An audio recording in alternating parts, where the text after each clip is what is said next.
What's up, friends? I hope you're having a good time. My name is CA Abhishek Bhandari, and welcome to our channel GradKool, GRADKUL, a premier digital learning platform for graduates and postgraduate learners. Subscribe to our channel, click on the bell icon, and do share it with your friends as well. I'll be teaching you goods and service tax GST. तुम्हारे level पे GST काफी easy है. जितना लोगों ने हवा बना के रखा है GST का, उतना डिफिकल्ट नहीं है. अगर तुमने लेक्चर में ही सारे कॉन्सेप्ट समझ लिए एंड लेक्चर खत्म होने के बाद तुरंत उसका रिवीजन कर लिया, तो डेफिनेटली तुमको एग्जाम के टाइम पे कोई भी प्रॉब्लम नहीं होनी है. It is very simple subject from theory point of view as well as from practical point of view. ठीक है, तो without wasting any time will be starting with the very first chapter, that is GST introduction. चल चालू करते हैं GST introduction. देख, अभी goods and service tax में है क्या. GST goods and service tax तीन टाइप के हैं, that is CGST, SGST, UTGST and IGST. CGST मतलब central goods and service tax. ये जो रेवेन्यू है ये सेंट्रल गवर्नमेंट को जाता है. एसजीएसटी मतलब state goods and service tax. ये जो रेवेन्यू है ये स्टेट गवर्नमेंट को जाएगा. यूटीजीएसटी मतलब union territory goods and service tax. ये जो रेवेन्यू है ये यूनियन टेरिटरीज की गवर्नमेंट को जाता है. And last IGST. आईजीएसटी मतलब integrated goods and service tax. ये जो रेवेन्यू है ये अगेन सेंट्रल गवर्नमेंट को जाएगा. ठीक है, goods and service tax GST is your destination based tax. Destination based tax मतलब जिस स्टेट में या जिस यूनियन टेरिटरी में गुड्स या सर्विसेज कंज्यूम होती है उस स्टेट या यूनियन टेरिटरी की गवर्नमेंट को रेवेन्यू जाता है. That is called destination based tax. ठीक है, it is applicable to whole of India including Jammu and Kashmir. Sir whole of India आ गया तो ये इंक्लूडिंग जम्मू एंड कश्मीर लिखने का क्या जरूरत था. भाई जरूरत था. पुराने जो भी लॉस थे ना तुम्हारे, एक्साइज टैक्स पकड़ ले या फिर एक्साइज ड्यूटी या फिर सर्विस टैक्स पकड़ ले, वैट पकड़ ले, सेनवेट पकड़ ले, ये जो भी पुराने टैक्सेस थे ना, these taxes were applicable to whole of India excluding Jammu and Kashmir. Previous loss, पुराने लॉस जो भी थे ना, ये जम्मू एंड कश्मीर को एप्लीकेबल नहीं थे. देयरफॉर जीएसटी जो है ना, ये स्पेसिफिकली इसमें ये लाइन इंक्लूड किया है that it is applicable to whole of India including Jammu and Kashmir. ये याद रखना, goods and service tax is applicable to Jammu and Kashmir also. ठीक है, next, only value addition is taxed. खाली वैल्यू एडिशन पे ही टैक्स लगेगा. अब ये वैल्यू एडिशन का जो कॉन्सेप्ट है ये अपन लेक्चर में आगे देखेंगे. Burden of tax is to be borne by end consumer. ये भी अपन जब कॉन्सेप्ट ऑफ जीएसटी चैप्टर करेंगे तो ये दोनों कॉन्सेप्ट ऑफ जीएसटी का जब इसमें टॉपिक करेंगे ना तो इसमें ये दोनों पॉइंट देखेंगे. ठीक है, तो देख इंट्रोडक्शन क्या बोलता है. तीन टाइप के टैक्सेस है, CGST, SGST, UTGST, IGST. It is destination based tax applicable to whole of India including Jammu and Kashmir. Only value addition is taxed and burden of tax is ultimately borne by end consumer. ठीक है, एक बार ऐसे ही देख लेना इसको, ऐसा ज्यादा time waste करना नहीं क्योंकि ये जो भी लिखा है ये पूरा का पूरा अपन इन डेप्थ आगे चैप्टर में देखेंगे. So without wasting any time we'll be starting with the very first question of this chapter, that is distinguish between direct tax and indirect tax. इस क्वेश्चन को इंपॉर्टेंट मार्क करके रखना, ये exam में आने के चांसेस है. अभी देख, टैक्स है ना, टैक्स दो टाइप के होते हैं, एक डायरेक्ट टैक्स होता है, एक इनडायरेक्ट टैक्स होता है. डायरेक्ट टैक्स मतलब as the name suggest it is imposed directly on the tax payer. Imposed directly on the tax payer मतलब क्या, कि जो बंदा इनकम अर्न करेगा वो ही बंदा गवर्नमेंट को टैक्स भी पे करेगा. ठीक है, इसमें टैक्स बर्डन शिफ्ट नहीं हो सकता. मतलब मैं ये नहीं बोल सकता कि भाई मैंने इनकम कमाया लेकिन मेरी इनकम पे टैक्स तू भर दे, नहीं चल बे. बरोबर, तो डायरेक्ट टैक्स क्या बोलता है, it is imposed directly on the tax pair. जो बंदा इनकम अर्न करेगा वही बंदा गवर्नमेंट को भी टैक्स पे करेगा. Tax burden can not be shifted by the tax pair. इसका एग्जांपल, डायरेक्ट टैक्स का एग्जांपल क्या है, इनकम टैक्स. इसके अंदर 5 टाइप के टैक्सेस होंगे. ठीक है, तुम्हारा income on tax on salaries, tax on business profession, tax on capital gain, tax on house property, tax on other sources etcetera. तो ये सब डायरेक्ट टैक्स में आ जाएगा. ठीक है, डायरेक्ट टैक्स मतलब imposed directly on the tax pair and the tax burden can not be shifted. Example income tax. Unlike direct tax, indirect tax में ऐसा नहीं है. इनडायरेक्ट टैक्सेस में क्या है, टैक्स बर्डन है ना, टैक्स इंसिडेंस वो आगे शिफ्ट होता जाता है। फॉर एग्जाम्पल, मैं मैन्युफैक्चरर है, ठीक है, मैंने एक प्रोडक्ट मैन्युफैक्चर किया, मैंने आगे होलसेलर को सेल किया, ठीक है, तो मैं क्या करेगा, होलसेलर से टैक्स कलेक्ट करेगा और गवर्नमेंट को पे करेगा। अभी इस केस में टैक्स किसकी जेब से गया, होलसेलर की, लेकिन गवर्नमेंट को टैक्स पे करने का लायबिलिटी किसका, मैन्युफैक्चरर का। लाइकवाइज होलसेलर क्या करता है, आगे अपना प्रॉफिट ऐड करके रिटेलर को सेल करेगा, ठीक है, होलसेलर क्या करेगा, रिटेलर से टैक्स कलेक्ट करेगा और गवर्नमेंट को पे करेगा। तो उस केस में टैक्स किसकी जेब से गया, रिटेलर की, लेकिन गवर्नमेंट को किसने पे किया, होलसेलर ने। अब रिटेलर क्या करता है, फाइनली अपना प्रॉफिट ऐड करने के बाद एंड कंज्यूमर, मतलब जो बंदा गुड्स या सर्विस को कंज्यूम करेगा उसको सप्लाई करता है। अब टैक्स किसकी जेब से गया, एंड कंज्यूमर की, लेकिन गवर्नमेंट को कौन पे करेगा, रिटेलर। तो ये जो चेन है ना सप्लाई का, इस सप्लाई के चेन में तुम देख सकते हो, मैन्युफैक्चरर से होलसेलर के केस में होलसेलर ने टैक्स पे किया, उसके जेब से टैक्स गया, होलसेलर से रिटेलर के केस में रिटेलर की जेब से टैक्स गया, रिटेलर से एंड कंज्यूमर के केस में एंड कंज्यूमर के जेब से टैक्स गया। तो इनडायरेक्ट टैक्सेस क्या बोलता है कि भाई टैक्स इंसिडेंस जो है ना वो शिफ्ट होते रहेगा, दैट इज वो आगे पास ऑन होते रहेगा। कब तक, जब तक कि जो पर्टिकुलर गुड्स या सर्विस जिस पे टैक्स आ रहा है ना वो फाइनली कंज्यूम नहीं हो जाता, ठीक है। तो at every stage indirect taxes क्या बोलता है, at every stage tax incidence is passed on till the goods or service is finally consumed by the end consumer। Therefore indirect tax में जो भी टैक्स बर्डन है वो अल्टीमेटली कौन bear करेगा, एंड कंज्यूमर बेयर करेगा, ठीक है। It is also known as consumption based tax. Consumption based tax मतलब जो कंज्यूम करेगा या जिस स्टेट में कंज्यूम होगा उस स्टेट की गवर्नमेंट को पैसा मिलेगा। समझ में आ गया, ठीक है। चल फटाफट डायरेक्ट टैक्स और इनडायरेक्ट टैक्स क्या है वो एक बार देख ले, इसको इंपॉर्टेंट मार्क कर लेना, ये एग्जाम में आ सकता है, इसके चांसेस है, ठीक है। फटाफट एक बार इसको देख ले।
चल डन। नेक्स्ट क्वेश्चन देखते हैं। नेक्स्ट क्वेश्चन है तुम्हारा फीचर्स ऑफ इनडायरेक्ट टैक्सेस, ठीक है। इनडायरेक्ट टैक्सेस के फीचर्स क्या है, इनडायरेक्ट टैक्सेस होता क्या है ये अपन ने ऊपर देखा, अब उसके फीचर्स क्या है, ठीक है। तो इसमें 5 पॉइंट है। देख पहला पॉइंट है important source of revenue for government, दूसरा tax on commodities and services, तीसरा शिफ्टिंग ऑफ टैक्स बर्डन, चौथा वाइडर टैक्स बेस एंड पांचवा प्रमोट्स सोशल वेलफेयर, ठीक है। तो सर देख अभी एग्जाम में है ना ये 5 का 4 पॉइंट मत करना, क्यों, क्योंकि मैंने ऑलरेडी 8 का 5 पॉइंट करके दिया है। समझ लो मैं क्या बोल रहा हूं, आंसर बड़ा था, मैं उसको ऑलरेडी इंपॉर्टेंट पॉइंटर्स उठा के कट शॉर्ट करके दिया हूं। तुम इसको और काट के एग्जाम में लिख के मत आ जाना वरना प्रोफेसर तुम्हारा मार्क्स काट देगा, ठीक है। तो देख फीचर्स ऑफ इनडायरेक्ट टैक्सेस, इसको इंपॉर्टेंट मार्क कर, एग्जाम में आने के चांसेस है। अभी देख इसमें 5 पॉइंट है। सबसे पहला important source of revenue for government, दूसरा tax on commodities and services, तीसरा शिफ्टिंग ऑफ टैक्स बर्डन, चौथा वाइडर टैक्स बेस एंड पांचवा प्रमोट्स सोशल वेलफेयर। ठीक है, वापस 5 पॉइंट है इसके, फटाफट मेरे साथ बोलना। पांचों पॉइंट क्या क्या है? Important source of revenue for government, next tax on commodities and services, third wider tax base, fourth shifting of tax burden and fifth promotes social welfare। ठीक है, हेड पॉइंट्स याद हो जाते हैं तो अंदर का कंटेंट, अंदर का मसाला याद करना डिफिकल्ट नहीं होता। अगर तुमको हेड पॉइंट्स ही याद नहीं है तो तुम अंदर का कंटेंट क्या ही लिखोगे। ठीक है, तो अगेन वापस 5 पॉइंट है इसके, features of indirect taxes. Features of indirect taxes के 5 पॉइंट है। पांचों पॉइंट क्या क्या है? हेड पॉइंटर्स अपन खाली देख रहे हैं। सबसे पहला important source of revenue for government, next tax on commodities and services, third shifting of tax burden, fourth wider tax base and fifth promotes social welfare. ठीक है, हेड पॉइंटर्स अगर तुमको याद हो गए तो अंदर का कंटेंट इजी है। अभी देख important source of revenue for government, government को जितना भी रेवेन्यू मिलता है, total revenue from all the taxes, fines, penalties, interest, everything, वो सबको अक्यूमुलेट कर दो ना तो उसका more than 50% of the revenue government को इनडायरेक्ट टैक्सेस से जनरेट होगा। ठीक है, इनडायरेक्ट टैक्सेस से गवर्नमेंट को मोर देन 50% रेवेन्यू जनरेट होता है। ठीक है, दोनों central government as well as state government को मिला के। Next tax on commodities and services, indirect taxes है ना, ये तुम्हारी इनकम पे नहीं लगता, इनडायरेक्ट टैक्सेस लगता है गुड्स और सर्विसेज पे। देयरफॉर जितने ज्यादा गुड्स एंड सर्विसेज होंगे उतना इसका टैक्स बेस भी बड़ा होता जाएगा। It is also known as commodities taxation. ठीक है, सेकंड पॉइंट जो है ना tax on commodities and services, इससे कनेक्टेड तुम्हारा फोर्थ पॉइंट है wider tax base. Wider tax base मतलब since indirect taxes are levied on goods and services, therefore कितने सारे गुड्स है तुम इमेजिन कर सकते हो, कितनी टाइप्स के सर्विसेज है तुमको पता है। ठीक है, इसीलिए इनडायरेक्ट टैक्सेस का जो टैक्स बेस है ना वो काफी वाइड है as compare to your direct tax. Direct tax का जो टैक्स बेस है वो काफी कन्फाइंड है, 5 हेड्स है, वो 5 हेड्स के अंदर ही टैक्सेबल होगा। इनडायरेक्ट टैक्सेस में ऐसा कुछ नहीं है। इनडायरेक्ट टैक्सेस में दो ही चीज है, गुड्स पे टैक्स लगेगा, सर्विस पे टैक्स लगेगा।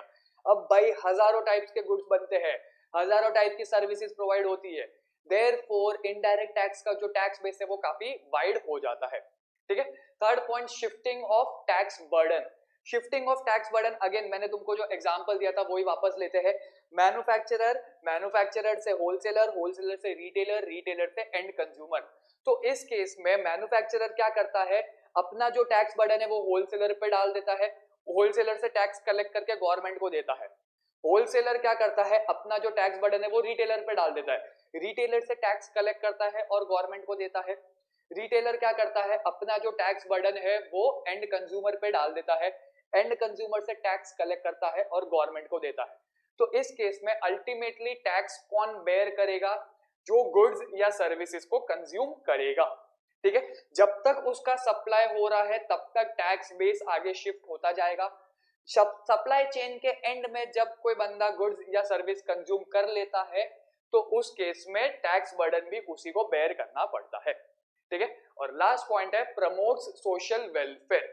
प्रमोट सोशल वेलफेयर मतलब क्या, जो इनडायरेक्ट टैक्सेस या जो GST to be very precise जो लाया है, जो इंट्रोड्यूस किया है, इसमें क्या बोला है, जो तुम्हारा बेसिक प्रोडक्ट्स है ना, जो तुम्हारी बेसिक गुड्स एंड सर्विसेज है ना, उस पे या तो वो गुड्स एंड सर्विसेज एग्जेम्प्ट हो जाएगी, या फिर उस पे nil rated tax that is 0% tax लगेगा, या फिर उस पे मिनिमम जीएसटी लगेगा।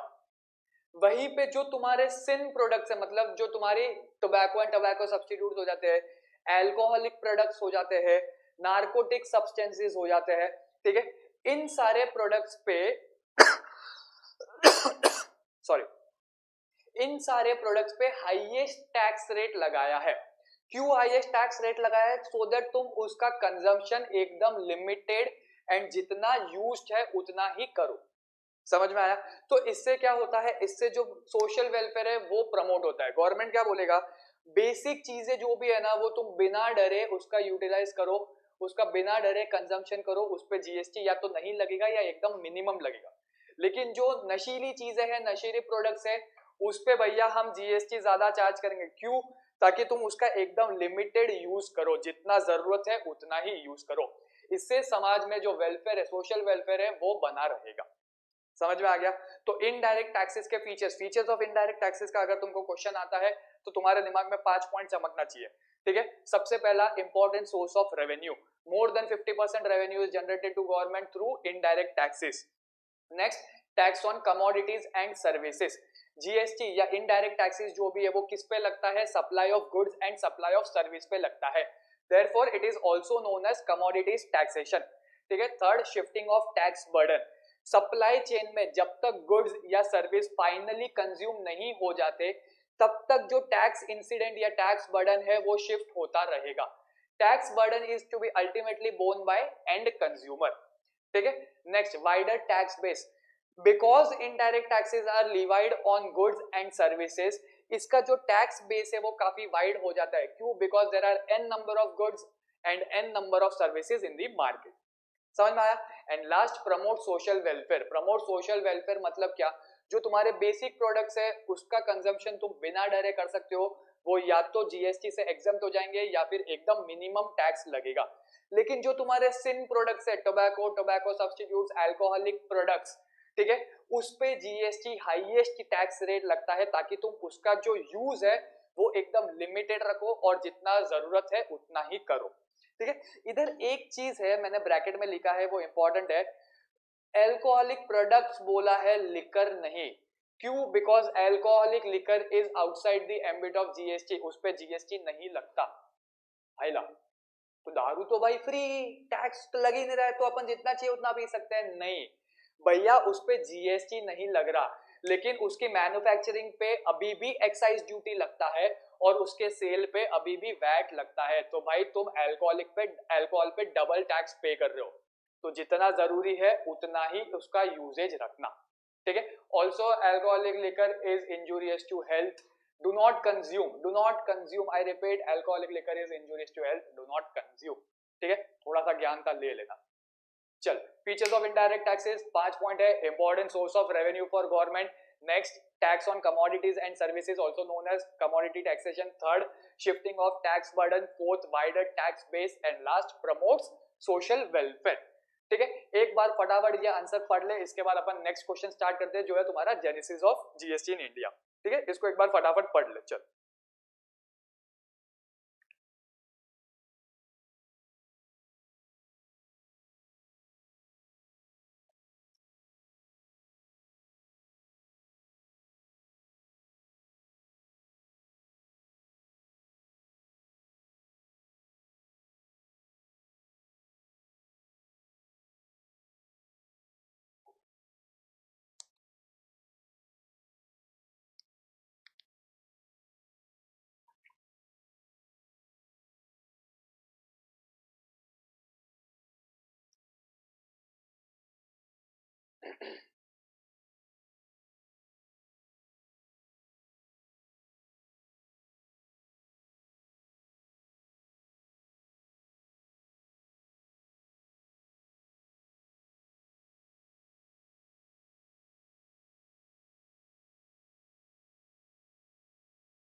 चल, हो गया।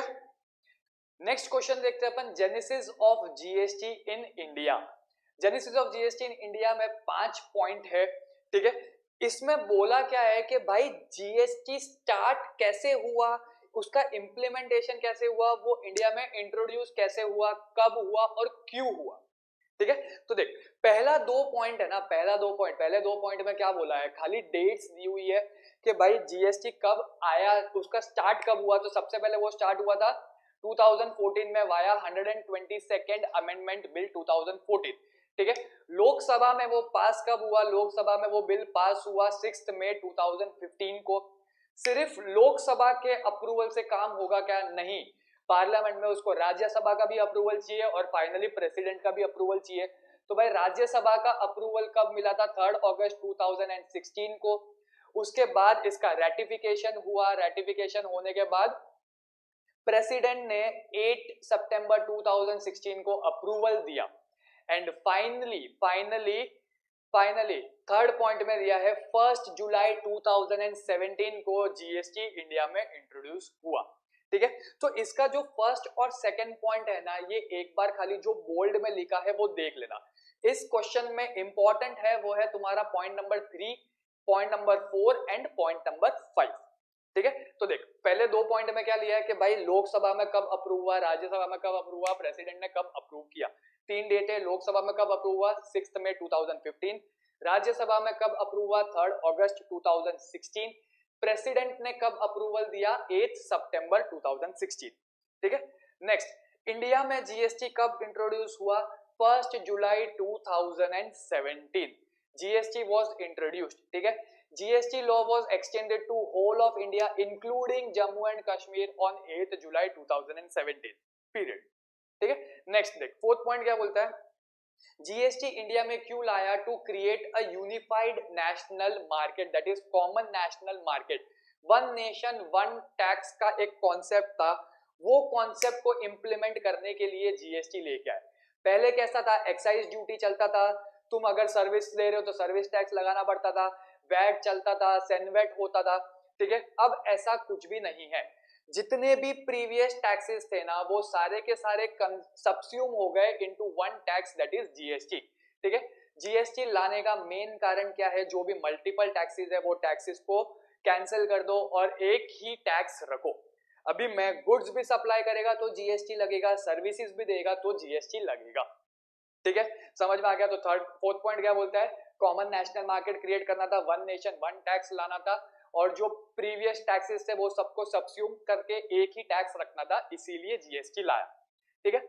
फिफ्थ पार्ट क्या बोलता है, फिफ्थ पार्ट में ये बताया है कि भाई जीएसटी क्यों लाया। तो देख सबसे पहला नेशन जो था ना जीएसटी लाने वाला वो था फ्रांस। फ्रांस ने सबसे पहले जीएसटी का कॉन्सेप्ट इंट्रोड्यूस किया था। उसको देख के आगे मोर देन 160 ऐसी कंट्रीज है थ्रू आउट द वर्ल्ड जिसने जीएसटी इंप्लीमेंट किया है, जिसमें से एक कंट्री इंडिया भी है। ठीक है। बहुत सारे नेशन में single tax that is unified GST का कॉन्सेप्ट यूज होता है, सिंगल टैक्स लगता है। इंडिया में डुअल जीएसटी कॉन्सेप्ट यूज होता है। डुअल जीएसटी कॉन्सेप्ट मतलब दो टैक्स लगेंगे, दो टैक्स मतलब लगेगा जीएसटी ही, लेकिन बाइफरकेट होगा सीजीएसटी और एसजीएसटी में। मतलब उसका रेवेन्यू सेंट्रल गवर्नमेंट को भी जाएगा और उस जीएसटी का पार्ट रेवेन्यू स्टेट गवर्नमेंट को भी जाएगा। ठीक है। तो तुमको क्या याद रखना है, France was the first nation to introduce GST. Next, more than 160 nations have implemented GST. Next, इसमें दो टाइप के कॉन्सेप्ट होते हैं, unified GST concept and dual GST concept. Next, India में डुअल जीएसटी कॉन्सेप्ट लगता है, दैट इज जो भी जीएसटी से रेवेन्यू आएगा वो सेंट्रल गवर्नमेंट को भी जाएगा और स्टेट गवर्नमेंट को भी जाएगा। ठीक है, गेला डोक्या। तो इसके 5 पॉइंट है। पहले 2 पॉइंट में अपन ने क्या देखा है, लोकसभा में कब बिल पास हुआ, राज्यसभा में बिल कब पास हुआ, प्रेसिडेंट ने कब उसका अप्रूवल दिया। ठीक है। थर्ड पॉइंट में अपन ने क्या देखा है, 1 जुलाई 2017 को इंडिया में जीएसटी इंट्रोड्यूस हो गया था। फोर्थ पॉइंट में अपन ने क्या देखा, unified national market that is common national market create करना था, वन नेशन वन टैक्स रखना था। देयरफॉर जितने भी प्रीवियस टैक्सेस थे वो सारे के सारे सब्स्यूम्ड हो गए, मर्ज हो गए इनटू जीएसटी। ठीक है। फिफ्थ पॉइंट में अपन ने क्या देखा था, फ्रांस ने सबसे पहले जीएसटी लाया था, उसके बाद 160 कंट्रीज ने जीएसटी इंप्लीमेंट किया, जिसमें से इंडिया एक नेशन है।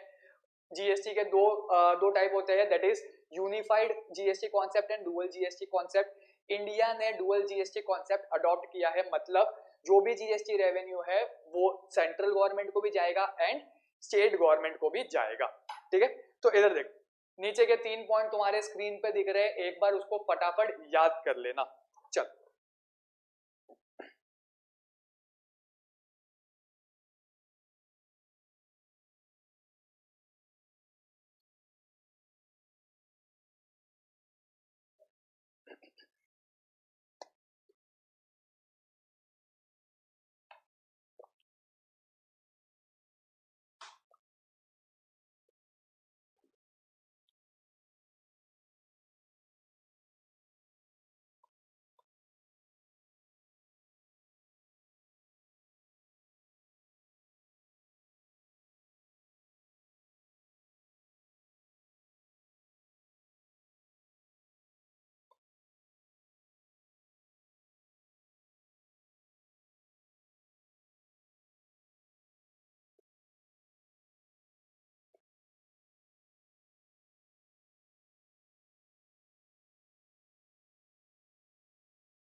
चल डन।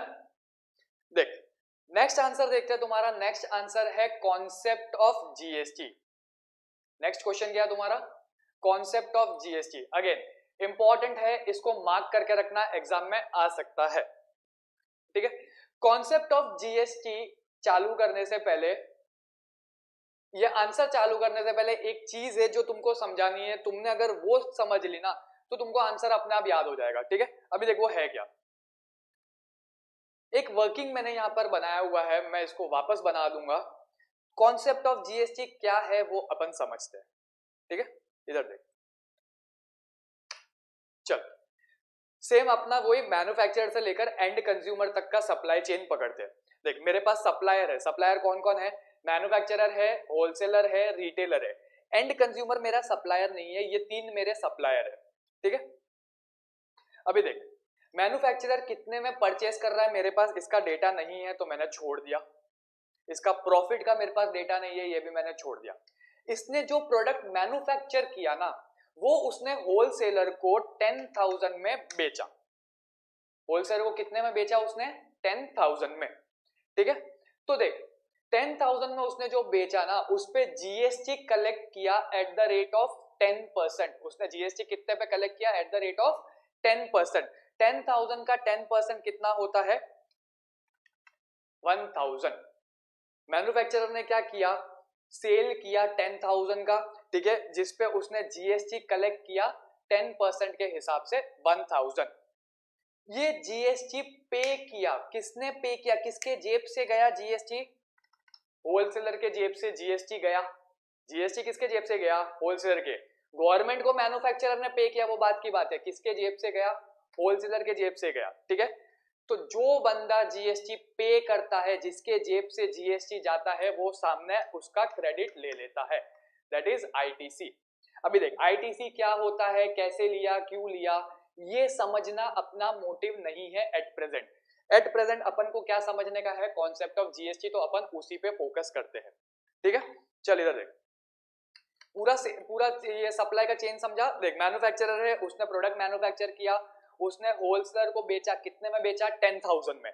ठीक है। 10,000 पे 10% जीएसटी बनता है जो मैन्युफैक्चरर को गवर्नमेंट को पे करना है। तो उसने किससे कलेक्ट किया? उसने होलसेलर से कलेक्ट किया, ठीक है। किसके जेब से जीएसटी गया? होलसेलर के जेब से जीएसटी गया। कितना गया? 1000। तो होलसेलर ने क्या किया? जितना जीएसटी पे किया उसका क्रेडिट ले लिया। समझ में आ गया? ठीक है। नेक्स्ट, होलसेलर ने कितने में परचेज किया मैन्युफैक्चरर से? 10,000 में, ठीक है। अब होलसेलर ऐसे ही आगे बेच देगा तो भाई कमाएगा क्या और खाएगा क्या? तो वो क्या करता है? अपना 2000 का प्रॉफिट ऐड करता है और सामने रिटेलर को 12,000 में बेच देता है, ठीक है। होलसेलर क्या करता है? 10,000 में जो उसने मैन्युफैक्चरर से खरीदा उसमें अपना 2000 का प्रॉफिट ऐड करके रिटेलर को 12,000 में बेच देता है। अभी 12,000 पे कितना जीएसटी बनता है? 12,000 पे कितना जीएसटी बनता है? 1200 का, ठीक है। ये 1200 किसके जेब से गया? रिटेलर की जेब से। 1200 किसकी जेब से गया? रिटेलर की जेब से। तो रिटेलर क्या करता है? उस 1200 का क्रेडिट ले लेता है, ठीक है। नेक्स्ट, रिटेलर को वो प्रोडक्ट कितने में पड़ा? 12,000 में। रिटेलर ने कितने में बाय किया? 12,000 में। रिटेलर क्या करता है? अपना उसके अंदर प्रॉफिट ऐड कर लेता है, मान ले 3,000, और सामने एंड कंज्यूमर को 15,000 में बेच देता है, ठीक है। रिटेलर ने क्या किया? 12,000 में प्रोडक्ट खरीदा, 3,000 अपना प्रॉफिट ऐड किया और 15,000 में एंड कंज्यूमर को बेच दिया, ठीक है। अभी देख, 15,000 पे बेचा तो 15,000 पे जीएसटी कितना लगेगा? 1500। जीएसटी किसकी जेब से गया? एंड कंज्यूमर की, ठीक है। एंड कंज्यूमर उसका क्रेडिट लेगा नहीं लेगा ये अपन देखते आगे। अभी देख, एंड कंज्यूमर ने कितने में खरीदा? 15,000 में। वो अपना आगे प्रॉफिट ऐड करेगा क्या? नहीं। क्यों? क्योंकि वो जो सप्लाई चेन है ना उसका लास्ट कंज्यूमर है, वो गुड्स कंज्यूम कर लेता है या सर्विसेज कंज्यूम कर लेगा तो आगे अपना प्रॉफिट ऐड करने का सवाल ही नहीं आता और सेल करने का सवाल ही नहीं आता, ठीक है। तो इधर देख, पूरा तुम्हारा एक स्ट्रक्चर रेडी हो गया। अभी भाई इसका कॉन्सेप्ट ऑफ जीएसटी से क्या लेना देना, कॉन्सेप्ट ऑफ जीएसटी से क्या लेना देना है ये अभी थोड़ी देर में तुमको पता चलेगा। देखो, वापस देख लेते पूरा मैन्युफैक्चरर से लेकर एंड कंज्यूमर तक। मैन्युफैक्चरर ने प्रोडक्ट बनाया, ठीक है, 10,000 में होलसेलर को बेचा, उससे 1,000 कलेक्ट किया और गवर्नमेंट को दे दिया। होलसेलर ने क्या किया? अपना प्रॉफिट ऐड किया 2,000 का और 12,000 में रिटेलर को बेचा, उससे 1200 कलेक्ट किया। उससे कितना कलेक्ट किया? 1200 कलेक्ट किया, ठीक है। उसका जो आईटीसी था 1000 वो माइनस करने के बाद बैलेंस अमाउंट है वो गवर्नमेंट को पे कर दिया, ठीक है। अपन थोड़ी देर में आगे देखेंगे। नेक्स्ट, रिटेलर क्या करता है? अपना प्रॉफिट 12,000 में अपना 3,000 प्रॉफिट ऐड किया और एंड कंज्यूमर को उसने 15,000 में बेच दिया, ठीक है। ये तुम्हारा सप्लाई चेन खत्म हुआ। अभी देख कितना जीएसटी कलेक्ट हुआ है? 1000। मैन्युफैक्चरर गवर्नमेंट को कितना जीएसटी पे करेगा? Tax paid will be GST collected less ITC availed. इसने कितना जीएसटी कलेक्ट किया? 1000। कुछ आईटीसी है क्या इसका? नहीं। तो ये कितना पे करेगा गवर्नमेंट को? 1000, ठीक है। नेक्स्ट, होलसेलर ने कितना जीएसटी कलेक्ट किया? 1200 का। उसमें से आईटीसी कितना लिया? 1000 का। जितना टैक्स पे किया था उसका आईटीसी ले लिया था। तो ये कितना क्या बोलते हैं इसको, गवर्नमेंट को कितना टैक्स पे करेगा? गवर्नमेंट को कितना टैक्स पे करेगा? Equal to this minus this. Government को कितना टैक्स पे करेगा? 1200 माइनस 1200, जो भी बैलेंस एक्स्ट्रा टैक्स है वो पे करेगा, ठीक है। लाइकवाइज रिटेलर ने कितना टैक्स कलेक्ट किया? 1500। वो ऑलरेडी कितना टैक्स होलसेलर को पे कर चुका है? 1200, जिसका उसने क्रेडिट ले लिया। तो वो बैलेंस गवर्नमेंट को कितना टैक्स पे करेगा? 300, ठीक है। ये पूरा फंडा है। अभी देख, फाइनली एंड कंज्यूमर को कितने में बेचा था उसने? लास्ट सेल वॉज 15,000 का। लास्ट सेल वॉज 15,000 का, ठीक है। 15,000 पे कितना टैक्स बनता है? 1500। गवर्नमेंट को टोटल कितना टैक्स मिलना चाहिए? 1500। गवर्नमेंट को कितना मिला? 1500, ठीक है। कौन देगा? किसकी जेब से गया? एंड कंज्यूमर की जेब से गया। तो टैक्स कौन देगा? And consumer. पूरा कनेक्ट हुआ, ठीक है। अभी देख, ये जो भी है ना इसको एक बार के लिए यहीं पे छोड़, मैं तुमको कॉपी करने का टाइम देगा, एक बार के लिए यहीं पे छोड़ते हैं और अपन अपने नोट्स पे वापस आते हैं। कॉन्सेप्ट ऑफ जीएसटी, इसके 4 पॉइंट है, ये चारों पॉइंट को अपन इस पे कनेक्ट करते हैं, ठीक है। चल देख, कॉन्सेप्ट ऑफ जीएसटी के 4 पॉइंट है। सबसे पहला पॉइंट है इसका वैल्यू एडेड टैक्स, ठीक है। वैल्यू एडेड टैक्स मतलब तुम यहां पर देखोगे ना, वैल्यू एडेड टैक्स क्या बोलता है, ये जो मेरा प्रॉफिट है, ये जो मेरा प्रॉफिट है ना, ये हो गया मेरा वैल्यू एडिशन, ठीक है। तो मैंने गवर्नमेंट को, अगर मैं देखूं ना, मैंने गवर्नमेंट को उतना ही टैक्स पे किया है जितने का मैंने वैल्यू एडिशन किया है। अभी फर्स्ट पे पूरा का पूरा 10,000 का सेल हुआ, complete 10,000 was my value addition, therefore पूरा 1,000 मैंने गवर्नमेंट को पे किया। सेकंड स्टेज में होलसेलर के केस में खाली 2,000 का एडिशन हुआ है। जो 12,000 का सेल किया है ना होलसेलर ने जो 12,000 का सेल किया है ना, उसमें से 10,000 का जो भी एडिशन है वो तो मैन्युफैक्चरर का है। होलसेलर का एडिशन कितना है, 2,000 का। जीएसटी 10% 2,000 पे कितना लगना चाहिए, 200। गवर्नमेंट को कितना गया, अल्टीमेटली 200, ठीक है। नेक्स्ट, रिटेलर ने अपना कितना वैल्यू एडिशन किया, उसका खुद का वैल्यू एडिशन कितना था, 3,000 का। 3,000 पे 10% टैक्स कितना बनता है, 300। अल्टीमेटली गवर्नमेंट को टैक्स कितना गया, 300, ठीक है। तो वैल्यू एडेड टैक्स क्या बोलता है, GST is value added tax, मतलब जितना तुम वैल्यू एडिशन करोगे उतना ही टैक्स लगेगा। डबल टैक्सेशन नहीं लगता, इस पे कैस्केडिंग इफेक्ट नहीं होगा, ठीक है। जो भी डबल टैक्सेशन है ना, वो by virtue of input tax credit हट गया, समझ में आ गया, ठीक है। Next, continuous chain of tax credit. Continuous chain of tax credit मतलब क्या, जो भी बंदा टैक्स पे करेगा, जब तक वो आगे सप्लाई कर रहा है तब तक वो उसका क्रेडिट लेगा। मैं क्या बोल रहा हूं, वापस सुन। जो जो बंदा टैक्स पे करेगा, जिसके जेब से टैक्स जा रहा है ना, जब तक वो आगे सप्लाई कर रहा है तब तक वो उसका क्रेडिट लेता रहेगा। फॉर इंस्टेंस यहां पर देख, होलसेलर के जेब से 1,000 रुपीज का टैक्स गया था, तो उसने टैक्स का क्रेडिट ले लिया। क्यों क्रेडिट लिया, क्योंकि उसने आगे सप्लाई किया। रिटेलर के जेब से 1200 का टैक्स गया, तो उसने 1200 का क्रेडिट ले लिया। क्यों क्रेडिट लिया, क्योंकि उसने आगे सप्लाई किया।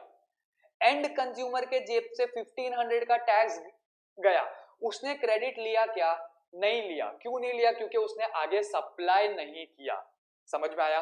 तो it is a continuous chain of tax credit. जब जब तुम्हारा आगे सप्लाई होता जाएगा, तब तब जितना तुमने टैक्स पे किया है उसका तुम क्रेडिट अवेल कर सकते हो, ठीक है, समझ में आ गया। Next, burden to be borne by final consumer. अभी देख, पहला, होलसेलर ने कितना टैक्स पे किया, 1,000 का टैक्स पे किया, उसके ऊपर बर्डन आया क्या, नहीं आया। क्यों, क्योंकि उसने सामने रिटेलर से 1200 का टैक्स कलेक्ट भी कर लिया। अब रिटेलर ने कितना टैक्स पे किया, 1200 का, उसके ऊपर बर्डन आया क्या, नहीं आया। क्यों, क्योंकि उसने सामने एंड कंज्यूमर से 1500 का टैक्स कलेक्ट भी कर लिया, समझ में आ रहा है। अब एंड कंज्यूमर ने कितना टैक्स पे किया, 1500, उसने आगे सेल किया क्या, नहीं। उसने आईटीसी लिया क्या, नहीं। पूरा का पूरा टैक्स बर्डन उसके ऊपर आ गया, पूरा का पूरा 1500 का बर्डन किसके ऊपर आ गया, एंड कंज्यूमर पे। क्यों, क्योंकि उसने आगे सप्लाई नहीं किया, उसने आगे किसी से कलेक्ट नहीं किया, समझ में आया। तो burden is to be borne by final consumer. पूरे सप्लाई चेन में जब जब सप्लाई होता जाएगा तब तब तुम्हारा टैक्स इंसिडेंट आगे पास ऑन होता जाएगा। जैसे ही चेन में कोई आखिरी बंदे ने गुड्स या सर्विस कंज्यूम कर लिया, उस बंदे को पूरा का पूरा टैक्स बेयर करना है, ठीक है, समझ में आ गया। और last, no cascading effect. No cascading effect, cascading effect मतलब tax on tax element. Previous laws में क्या होता था, जो टैक्स एलिमेंट है ना उस पे भी टैक्स लगता था। जीएसटी में क्या है, जितना तुमने वैल्यू एडिशन किया है ना, जितना तुमने वैल्यू एडिशन किया है टैक्स भी उसी पे लगेगा। अभी फॉर इंस्टेंस इनिशियल स्टेज पे 10,000 था, तो पूरे 10,000 पे टैक्स लगा, गवर्नमेंट को 1,000 गया। नेक्स्ट 2,000 का वैल्यू एडिशन हुआ, 12,000 में सेल हुआ ना, तो 2,000 का वैल्यू एडिशन हुआ, 2,000 पे 10% के हिसाब से 200 है, उतना ही टैक्स गवर्नमेंट को गया। नेक्स्ट 3,000 का वैल्यू एडिशन हुआ, 3,000 पे 10% के हिसाब से 300 का टैक्स बनता है, तो उतना ही टैक्स गवर्नमेंट को गया। अल्टीमेटली कितने का सेल हुआ, एक प्रोडक्ट है वो अल्टीमेटली कितने का कंजम्पशन हुआ, 15,000 का। 15,000 पे कितना टैक्स बनना चाहिए, 1,500, गवर्नमेंट को कितना मिला, पूरा 1500, ठीक है, समझ में आ गया। तो इससे जो टैक्स एलिमेंट पे टैक्स है ना वो हट गया, कैस्केडिंग इफेक्ट हट गया, ठीक है, समझ गया। एक बार ये आंसर फटाफट अपन देख लेते हैं, उसके बाद तुम इसको चाहे तो कॉपी कर सकते हो। चल, कॉन्सेप्ट ऑफ जीएसटी क्या बोलता है, 4 पॉइंट है, value added tax, continuous chain of tax credit, burden to be borne by final consumer, and last no cascading effect, ठीक है। वैल्यू एडेड टैक्स मतलब GST is a value added tax that is it is levied only on the value addition. Next, continuous chain of tax credit, supply chain में जब तक finally consume नहीं हो जाता तब तक फर्दर सप्लाई पे तुमको उसका क्रेडिट मिलता रहेगा। होलसेलर ने मैन्युफैक्चरर ने होलसेलर को सप्लाई किया, होलसेलर ने रिटेलर को किया तो होलसेलर को क्रेडिट मिल गया, रिटेलर ने एंड कंज्यूमर को किया तो रिटेलर को क्रेडिट मिल गया, ऐसे, ठीक है। Next, burden to be borne by final consumer, जो रिटेलर ने एंड कंज्यूमर को फाइनली सप्लाई किया उस पे जितना भी टैक्स है वो पूरा का पूरा एंड कंज्यूमर के जेब से गया, therefore the ultimate burden is to be borne by the end consumer of the supply chain, ठीक है। And last, no cascading effect, cascading मतलब टैक्स ऑन टैक्स, कैस्केडिंग मतलब टैक्स ऑन टैक्स। तो GST के आने से टैक्स एलिमेंट पे जो टैक्स लगता है ना वो हट गया, ठीक है, समझ में आ गया। चल, तुमको टाइम देता हूं, एक बार फटाफट इसको पढ़ लेना, मैंने स्क्रीन पे तुम्हारे एक सम रखा हुआ है, अगर तुमको चाहिए तो उसको भी कॉपी कर लेना ताकि कॉन्सेप्ट ऑफ जीएसटी इजीली समझ में आ जाए, ठीक है। चल, इसको एक बार कॉपी कर लेना, तुम्हारा ये आज के दिन का लास्ट टॉपिक है, एक बार इसको कॉपी कर लेना। इसके बाद पूरे लेक्चर में अपन ने जितना भी देखा उसका एक क्विक रिकैप देख लेंगे एंड तुम्हारे लिए लास्ट मोमेंट के लिए नोट्स रेडी कर लेंगे, ठीक है। इसको एक बार फटाफट कॉपी कर ले, फिर अपन इसका क्विक रिकैप देख लेते लेक्चर का। चल।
ये आईटीसी और ये सब का कॉन्सेप्ट छोड़ देना, अपन इसको पूरा चैप्टर है आईटीसी पे इन डेप्थ आराम से देखेंगे।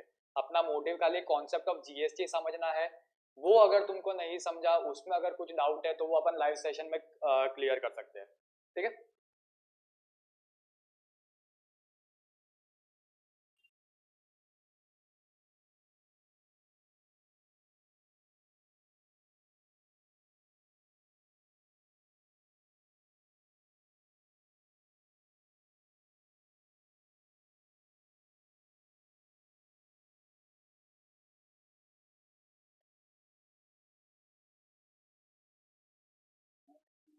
जल्दी लिखो भैया।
अरे हुआ क्या?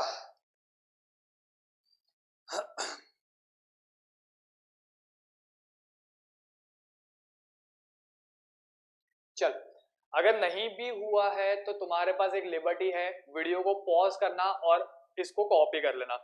अगर तुम ऑलरेडी कॉन्सेप्ट ऑफ जीएसटी के वो चारों पॉइंट समझ चुके हो तो ये नहीं भी लिखोगे तो चलेगा, लेकिन अगर नहीं समझे तो इसको लिख लेना, ठीक है। ये जो भी हाईलाइटेड पार्ट्स है ये कनेक्टिविटी यहाँ पर बताई हुई है। चल, will and up a lecture here. एक बार अपन ने पूरे लेक्चर में जो भी देखा है उसका क्विक रिकैप देख लेते हैं। अपन ने टोटल 4 आंसर किए थे, ठीक है। वो चारों आंसर के क्विक रिकैप देख लेते हैं और उसके समराइज्ड नोट्स बना लेते हैं। देख, चैप्टर 1 इंट्रोडक्शन, सबसे पहला क्वेश्चन अपन ने देखा था was distinguish between direct tax and indirect tax, examination point of view से इंपॉर्टेंट है। उसके बाद अपन ने देखा था फीचर्स ऑफ इनडायरेक्ट टैक्सेस, इसके अंदर 5 पॉइंट है, ठीक है। पहला पॉइंट था important source of revenue for government, next tax on commodities and services, third shifting of tax burden, sorry fourth wider tax base and last promotes social welfare. ठीक है, इसके बाद अपन ने देखा था genesis of GST in India, इसके अंदर 5 point देखे थे। पहले 2 पॉइंट में क्या बताया है, लोकसभा में बिल कब पास हुआ, राज्यसभा में कब हुआ, प्रेसिडेंट ने कब अप्रूवल दिया। थर्ड पॉइंट में ये बोला है कि 1 जुलाई 2017 को जीएसटी इंडिया में इंट्रोड्यूस हो चुका था। फोर्थ पॉइंट में ये बोला है कि unified national market that is common national market बनाया है। वन नेशन वन टैक्स के हिसाब से जितने भी प्रीवियस टैक्सेस थे वो सारे के सारे जीएसटी में सबस्यूम्ड हो गए या फिर मर्ज हो गए। ठीक है, फिफ्थ पॉइंट में अपन ने ये देखा था France was the first nation जिसने जीएसटी इंट्रोड्यूस किया। फ्रांस के बाद 160 कंट्रीज ने और जीएसटी इंट्रोड्यूस किया, जिसमें से इंडिया भी एक था। ठीक है, 2 टाइप के जीएसटी कॉन्सेप्ट है, that is unified GST concept and dual GST concept. India में डुअल जीएसटी कॉन्सेप्ट चलता है। डुअल जीएसटी कॉन्सेप्ट मतलब सेंट्रल गवर्नमेंट और स्टेट गवर्नमेंट दोनों को ये मिलेगा, रेवेन्यू मिलेगा। ठीक है, एंड लास्ट अपन ने देखा था concept of GST. Concept of GST के अंदर चार पॉइंट्स थे। ठीक है, पहला था value added tax, only value addition is tax. दूसरा continuous chain of tax credit, supply chain में जितने भी सप्लायर्स है जब जब तुम आगे सप्लाई करते जाओगे तुमको क्रेडिट मिलता जाएगा। देयरफॉर जब तक goods and service finally consume नहीं हो जाता टैक्स क्रेडिट मिलता जाएगा। Burden to be borne by final consumer, supply chain का जो भी लास्ट एंड कंज्यूमर है उसने गुड्स या सर्विस कंज्यूम कर ली है तो उसको फाइनली टैक्स बोर्न करना पड़ेगा। And last no cascading effect, cascading मतलब टैक्स ऑन टैक्स। जीएसटी के आने से जो टैक्स एलिमेंट पे पहले टैक्स लगता था अभी वो नहीं लगेगा। ठीक है, उसके बाद अपन ने कॉन्सेप्ट ऑफ जीएसटी का एक इलस्ट्रेशन है वो भी अपन ने देख लिया था। इसके अंदर जो भी हाईलाइटेड पार्ट है वो तुम्हारा कनेक्टिविटी बताता है। ठीक है, चलो guys will and up a lecture here. Next lecture में अपन 2 आंसर और करेंगे, that is need for GST in India and GST framework. ठीक है, my name is CA Abhishek Bhandari and you are watching Gradcool. Do not forget to subscribe to our channel, click on the bell icon and also do share it with your friends. Gradcool is our channel, that is GRADKUL. ठीक है, adios guys and have a nice day. Bye bye.